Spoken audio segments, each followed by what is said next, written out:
Guys, അപ്പോൾ ഇന്നൊരു 4 മണിയൊക്കെ ആയപ്പോഴാണ് അടുക്കളയിലോട്ട് കയറിയത്. പ്രത്യേകിച്ച് പണിയൊന്നും ഇല്ലാത്തതുകൊണ്ട് അപ്പോൾ ഞാൻ ഇറങ്ങിയ സമയത്താണ് സ്കൂൾ വിട്ടത്. അങ്ങനെ പിള്ളേരൊക്കെ പോണത് കുറച്ച് നേരം നോക്കിക്കൊണ്ടിരുന്ന് അങ്ങനെ സമൂസ ഉണ്ടാക്കാൻ വേണ്ടി ചിക്കൻ എടുത്ത് വെള്ളത്തിലോട്ട് ഇട്ട് എന്നിട്ട് നമ്മളെ പണി ഡ്രസ്സൊക്കെ എടുത്തിട്ട് നമുക്കിന്ന് ചോറ് മാത്രം വെച്ചാൽ മതി, കറികളെല്ലാം ഉണ്ട്. അങ്ങനെ അരിയടിപ്പിടാൻ വേണ്ടി തീയൊക്കെ കത്തിച്ച് കലമൊക്കെ എടുത്ത് വെച്ച് ഗൈസ്. അപ്പോൾ ഞാൻ ഇന്ന് കത്തിച്ചത് കത്തിയില്ല, പിന്നെ വാപ്പായാണ് വിറകൊക്കെ വെച്ച് കത്തിച്ച് തന്നത്.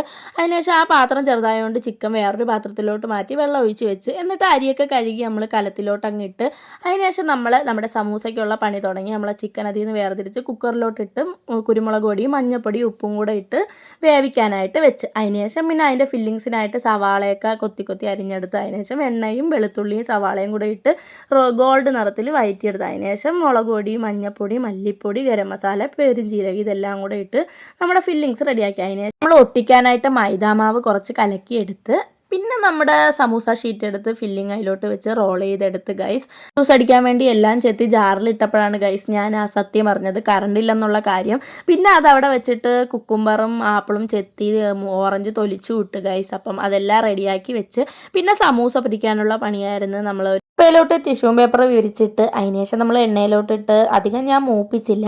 എന്നിട്ട് നമ്മൾ നോമ്പ് കുറിച്ചു. അപ്പോൾ ഇന്നത്തെ വീഡിയോ ഇത്രയേ ഉള്ളൂ. ബൈ.